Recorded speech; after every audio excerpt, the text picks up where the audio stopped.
Assalamualaikum warahmatullahi wabarakatuh. Salam sejahtera buat kita semua.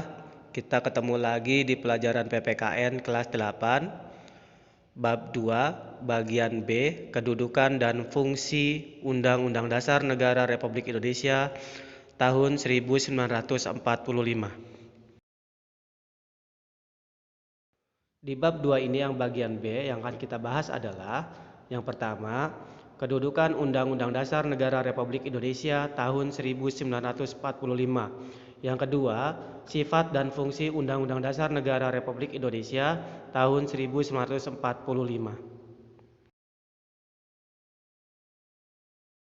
Pembahasan pertama adalah kedudukan Undang-Undang Dasar Negara Republik Indonesia tahun 1945. Di kelas 7, kalian sudah belajar Undang-Undang Dasar Negara Republik Indonesia tahun 1945, bagaimana cara disusunnya dan ditetapkannya. Selanjutnya, Undang-Undang Dasar bagi setiap negara sangatlah penting. Undang-Undang Dasar pada awalnya lahir untuk membatasi kekuasaan raja yang pada saat itu berkuasa. Undang-undang dasar diperlukan untuk mengatur jalannya pemerintahan. Jika suatu negara tidak punya undang-undang dasar, dapat dipastikan terjadi penindasan terhadap hak asasi manusia. Lalu latar belakang pembuatan undang-undang dasar bagi sebuah negara yang sangat berbeda dengan negara yang lainnya. Hal ini dapat disebabkan karena beberapa hal, antara lain sejarah yang dialami bangsa yang bersangkutan, lalu cara memperoleh kemerdekaannya atau situasinya, dan kondisi pada saat menjelang kemerdekaan bangsanya, dan sebagainya. Menurut pendapat Bris, hal-hal yang menjadi alasan sehingga suatu negara memiliki undang-undang dasar: A. Adanya kehendak para warga negara yang bersangkutan jamin hak-haknya dan bertujuan untuk mengatasi tindakan para penguasa tersebut. Yang B. Adanya kehendak dari penguasa negara dan atau rakyatnya untuk menjamin agar terdapat pola atau sistem tertentu atas pemerintahan negaranya. Yang C. Adanya kehendak para pembentuk negara baru tersebut agar terdapat kepastian tentang cara penyelenggaraan ketatanegaraaannya. Yang D. Adanya kehendak dari beberapa negara yang pada mulanya berdiri sendiri untuk menjalin kerjasama.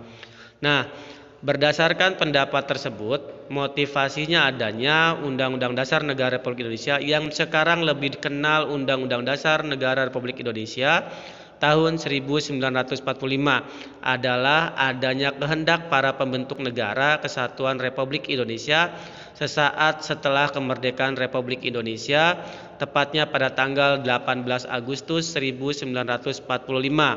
Hal ini dimaksudkan agar terjamin penyelenggaraan ketatanegaraan Kesatuan Republik Indonesia secara pasti atau adanya kepastian hukum seperti pendapat Bris pada bagian C yang tersebut, sehingga stabilitas nasional dapat terwujudnya ketatanegaraan yang pasti atau stabilitas nasional memberi makna bahwa sistem politik tersebut dapat dipersatukan, yaitu sistem politik menurut Undang-Undang Dasar Negara Republik Indonesia tahun 1945.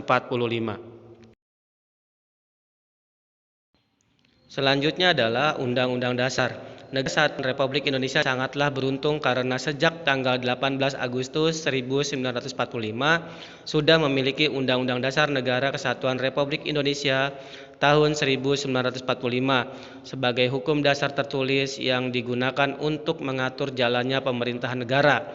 Undang-Undang Dasar Negara Republik Indonesia tahun 1945 merupakan norma hukum tertinggi dalam sistem ketatanegaraan Republik Indonesia yang dijadikan dasar untuk penyusunan perundang-undangan. Yang selanjutnya, Undang-Undang Dasar Negara Republik Indonesia 1945 merupakan sebagian dari hukum dasar, yaitu hukum dasar tertulis. Yang kedua, hukum dasar yang tidak tertulis, yaitu aturan-aturan yang timbul dan terpelihara dalam praktik penyelenggaraan negara, biasanya disebut konvensi, kebiasaan dalam penyelenggaraan ketatanegaraan. Yang ketiga, Undang-Undang Dasar Negara Republik Indonesia tahun 1945 kedudukan sebagai sumber hukum dan merupakan hukum dasar yang menempati kedudukan tertinggi. Dalam kedudukannya, Undang-Undang Dasar sebagai sumber hukum tertinggi. Setiap peraturan Undang-Undang Dasar di bawah Undang-Undang Dasar Negara Kesatuan Republik Indonesia harus berlandaskan dan bersumberkan Undang-Undang Dasar Negara Republik Indonesia tahun 1945. Nah, dengan demikian, Undang-Undang Dasar Negara Republik Indonesia tahun 1945 mempunyai fungsi sebagai alat kontrol, alat pengecekan atau alat pengecekan apakah norma hukum sesuai atau tidak. Pembahasan yang kedua adalah sifat dan fungsi Undang-Undang Dasar Negara Republik Indonesia tahun 1945. Konstitusi yang dikatakan fleksibel atau luas atau rigid, kaku, dapat ditinjau dari dua sudut pandang. Yang pertama dilihat dari cara mengubah Undang-Undang Dasar. Yang kedua, mudah tidaknya mengikuti perkembangan zaman. Suatu Undang-Undang Dasar dikatakan fleksibel atau luas jika cara mengubah Undang-Undang Dasar tidak sulit atau tidak memerlukan cara-cara istimewa. Tetapi, jika cara merubah Undang-Undang Dasar itu memerlukan cara yang tidak mudah, Undang-Undang tersebut bisa dikatakan rigid. Konstitusi dikatakan fleksibel apabila konstitusi tersebut dapat mengikuti zaman. Sebaliknya, suatu konstitusi dikatakan rigid apabila tidak dapat mengikuti perkembangan zaman.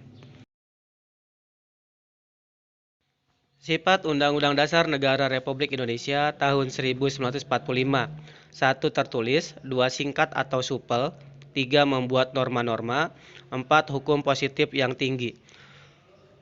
Maksud dari tertulis yaitu rumusan jelas merupakan hukum yang mengikuti perintah atau pemerintah sebagai penyelenggara negara maupun mengikat bagi setiap warga negara. Singkatan dan supel maksudnya memuat aturan pokok setiap kali harus dikembangkan sesuai dengan perkembangan zaman. Lalu yang ketiganya, memuat norma maksudnya aturan atau ketentuan serta ketentuan yang dapat melaksanakan secara konstitusional.